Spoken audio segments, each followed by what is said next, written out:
So here at the Nevada Museum of Art, we have two complimentary feature exhibitions to entertain visitors this holiday season. So we have, first of all, King of Beasts. It's a study of the African lion by John Banovich. So let's take a look and see what's inside. So John Banovich is a very esteemed wildlife painter. He paints all kinds of wildlife, but his passion really is the African lion. So John Banovich has spent several decades of his career studying the African lion in their natural habitat, and it's really become his life's work. So he actually started what's called the Banovich Wildscapes Foundation. He uses proceeds of his art and also his book sales to help fund grassroots conservation efforts for the African lion because their populations are threatened. And you can see the reverence come through in these truly remarkable paintings, the realism, the way he's able to deal with the skin and the muscles. It's really quite remarkable. And the facial expressions. The facial expressions. Pensive, sometimes you see the mothers really protecting their cub and their young. You see the lions getting ready to go on a hunt. So he really captures it all, and that comes from spending a lot of time in the field observing lions. So this exhibition has about 40 artworks, most of them by John Banovich, but we've also included some historic pieces from the National Museum of Wildlife Art. So this, for instance, is a piece by Willem Koenert. We wanted to show how artists have been inspired by the lions over time. And so we have Koenert, we even have a Rembrandt in here, which I'll show you around the corner.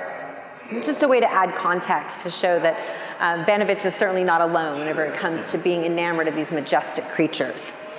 Most of these are really, you see the lion in their habitat, you see families of lions, prides is what they're called. We have one painting we'll look at in a minute that shows the life cycle of the lion. That fascinated me. I looked at it for like 10 minutes going through. There's a lot to look at in that painting. A couple more historic pieces. So again, we have an etching by Rembrandt from 1629. We have a Eugène Delacroix. So just really remarkable historic examples. And we also have some interesting pieces of history that John Banovich himself has painted.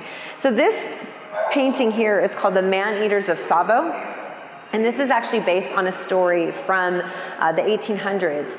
There's actually a movie, I think it's Val Kilmer, called Ghosts in the Darkness, that was about this subject matter. So this is a true story. The Man-Eaters of Tsavo were lions when they were building the British Railway in northern Africa. All of a sudden, railway workers started perishing because of these two lions, which they identified as all of a sudden gaining an appetite for humans. At the time when the general who was in charge of the railway project reported it and shot the lions to end the decimation, he said 140 people had been murdered savagely by these lions. A little exaggerated. A little bit exaggerated, but the Field Museum in Chicago, which houses the hides and the skulls of these lions, has done extensive research over the decades and has really come to understand that they probably had tooth abscesses or some other sort of thing happening which caused their brains to go awry, and they were starving. And because of their tooth condition, couldn't eat the food that they normally eat, so wanted something softer and more palatable. But there was also something, perhaps a genetic deficiency. These lions don't have manes, and that could have been from malnutrition because of the stuff going on with their teeth. But lions don't typically attack humans unless there's a really extenuating circumstance. But nonetheless, it makes for a great painting and a very good story. It shows that they are truly top whenever they choose to be. That's correct. That's correct. Again, this enthronement of a king was the entire life cycle of the animal that you were particularly enthralled with. And for good reason. You see from birth to toddlerhood, to teenagedom, to going out into the wild on one's own, establishing one's own pride, becoming truly the king of the savannah and jungle at this point, and then all the way to old age and death. This is truly a remarkable, very large painting. I couldn't tell you I don't know the exact dimensions, but it's probably safe to say it's at least 8 foot, maybe 10. It's very large. Very detailed. So we have lions, of course, hunting their prey, and different prey of lions represented throughout here. But really remarkable, this is an exhibition that kids love. So this is worth bringing the whole family. My daughter, when she came in here, she was just, look, lions, and running up and really wanting to stare at each canvas. So this is very popular with the children, but also just with people who appreciate nature and appreciate really talented artistry, because these paintings are remarkable. They're very photorealistic. Photorealistic.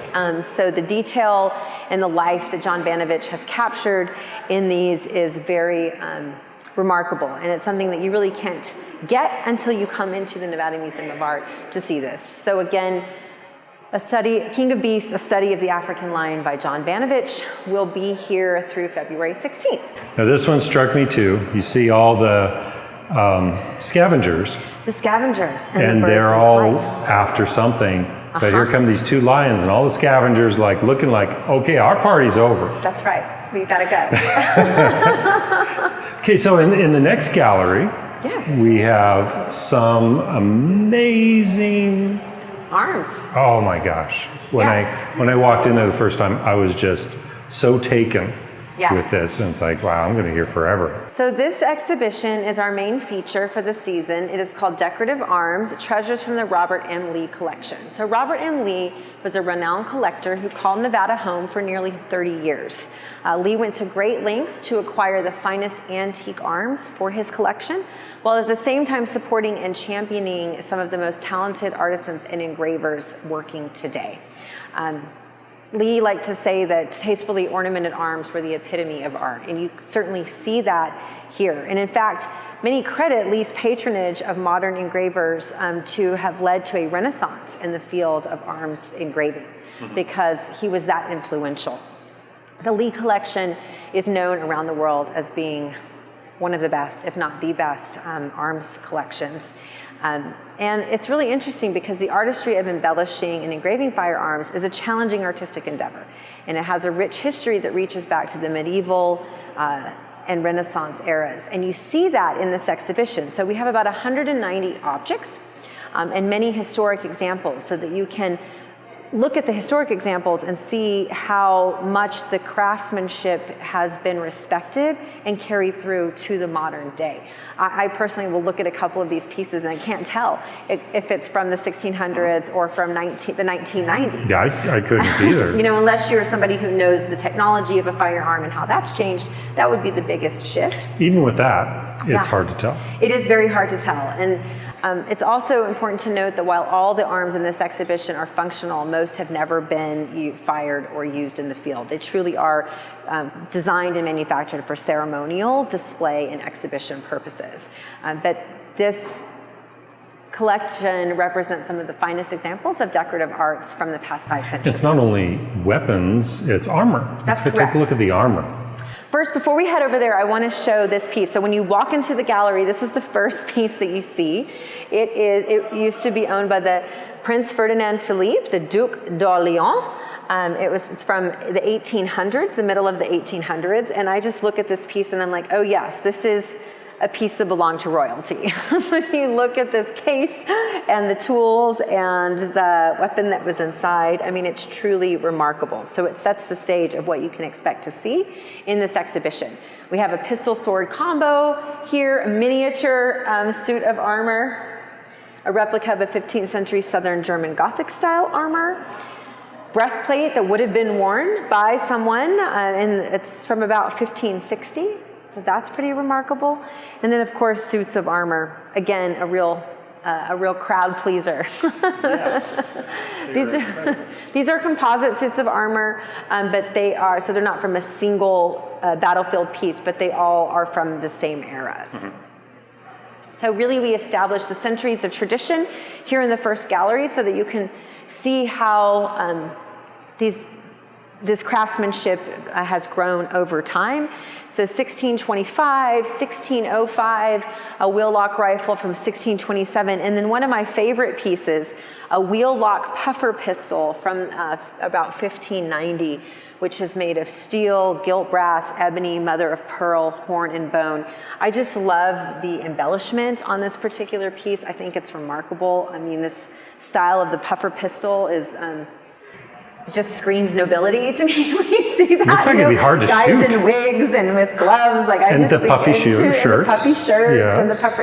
It's very Baroque in my opinion. So anyhow, most of the historic pieces are in cases around the wall, so you can really look at them, and it again establishes the precedent. Then we go into a gallery which really highlights the precious metals component of these pieces. So one of the fascinating things about something like a firearm that is a functional object that also has the ability to be a high art object. And you know, that happens sometimes with furniture or jewelry or other sorts of things that cross a line between functionality and utility with art, right, and an art object, is that it's made from a collaborative effort. So you really see that in these pieces. So you have the arms engravers, but that you also have the metal workers, you know, who are laying down the gold, the gilt, silver, the brass. You have the lock maker, the stock maker, the barrel maker. So you really have a collaborative effort that comes forward to make a finished object. So it's not the handiwork of any one particular artist or craftsman. It's really something that comes to, in some cases you do have a single maker, like you have made by Monte Mandarino. So he's sort of the outlier where he truly will make an entire piece. This is a flintlock fowling piece by a gentleman who is in Montana. Steel, walnut, and gold. Is a very long weapon. Yes, used for fowling. Yeah. So another fowling piece by Monte Mandarino. So Monte Mandarino is he's devoted his life to studying, building, and designing decorative arms. And he alone is credited with helping to lead a revival in custom sporting arms in America. So his work, you'll see a single person sort of taking that on, but most of the examples in here, you have a collaborative effort coming forward. But truly remarkable. And again, here we have pieces from 1993. You look at that, I could not tell you if they were from the 1500s or from the 1990s. Like, it's really, shows a lot of respect to a tradition. They are actually very, very respectful for that tradition. Mm-hmm. They're Very made ornate. in the old way. Yes. This is another one of my sort of favorite historic pieces in the show because I just think it has such a fascinating story. This is a flintlock fowling piece circa 1640 to 1650. First of all, I love the embellishment on the flint, like this little dragon bird thing. Like, I just think it's remarkable. But this firearm was once in the historic museum collection of the counts and princes of Holzorn, Sigmaringen, at the Sigmaringen Castle in Germany. A note says that the gun came from nearby Strasbourg, where it had been left behind by a Russian general during the Napoleonic Wars of the early 1800s. It goes on to explain that this would have initially been looted from the government artillery arsenal in Munich by Napoleon's troops, which I just think is so cool in the early 1800s. So again, you know, this is not different from what has happened to other fine art objects through time whenever conquerors would, you know, come in, and all through, whether it was the 1800s or the 1600s or World War I or II, where you see, you know, whole art collections being looted by whoever the conquerors were, the victors at the time, and that's the same case here. But I think those stories are fascinating. It looks like it was treated well, though. It was treated well. It's a fine art object. Yeah. So oftentimes I think they probably looted it because they liked it, right? Yeah, And then yeah, somebody exactly. walked away with it because they're like, oh, look, I can add this to my collection. Here we really wanted to pay homage to the engravers. So these 5 engraver banners that you see here and one full maker, Monte Mandarino, who we just talked about, are really highlighted here so that we can bring the attention back to the artisans who really this exhibition celebrates and who that's about. They're working on very tiny canvases. The detail is remarkable. Some of the smallest canvases in the world, and such attention to the artistry is really what we want to celebrate here. The other highlight of this particular gallery is a nod to the West with the Colt's firearms masterpieces. So you will see some modern Colts along here, and then paying homage to the history of the Colt in the American West. Oh, this one is so beautiful.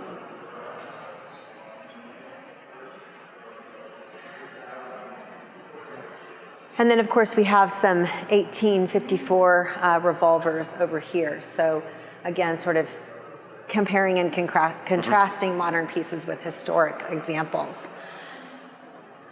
In this gallery, we really highlight a tradition, an Italian tradition of excellence from the Valtrompia region, which is home to the Pietro Beretta Company, which is a big name in high-end quality sporting firearms. And this tradition has been going on since the early 1500s when the Beretta Company was founded.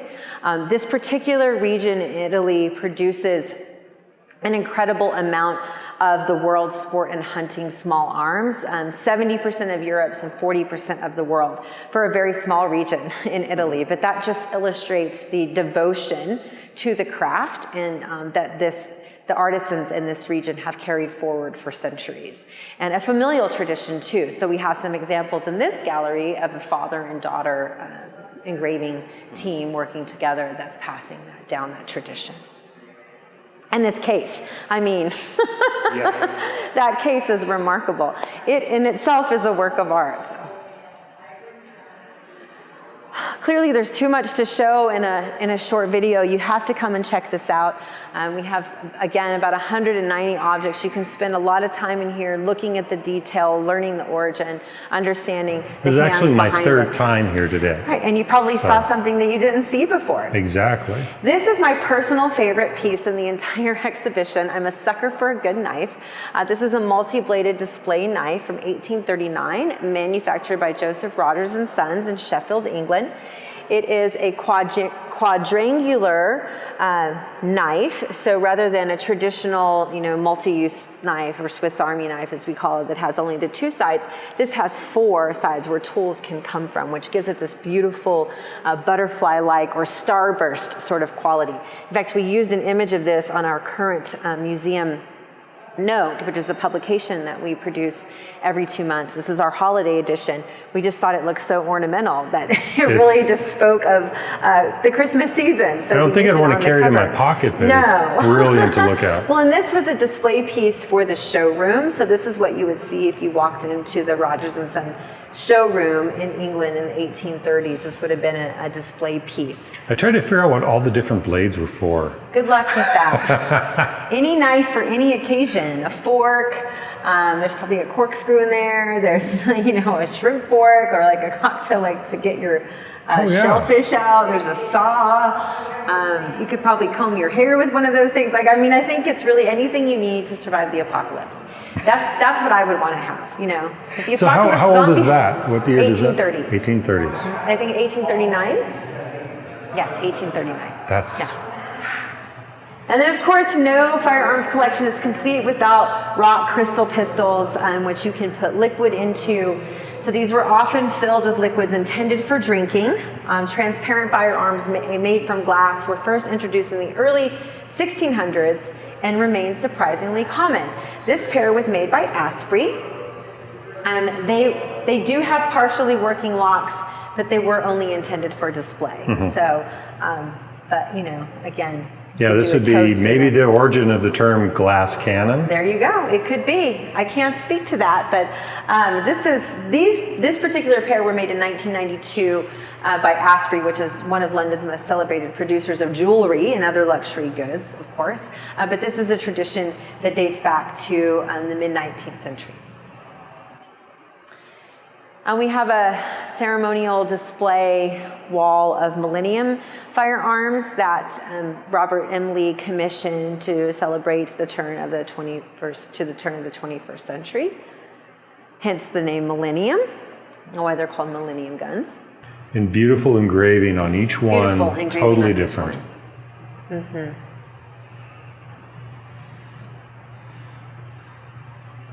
So again, there's so much to see in this exhibition. You'll want to keep coming back. The museum, after the first of the year, will be open Tuesday through Sunday, 10 a.m. to 6 p.m., and Thursdays until 8 p.m. So that's another day. So that's new. So for the past decade, we've been closed on both Mondays and Tuesdays, but now we're going to be open on Tuesdays. So it's another day to come and enjoy everything that the Nevada Museum of Art offers.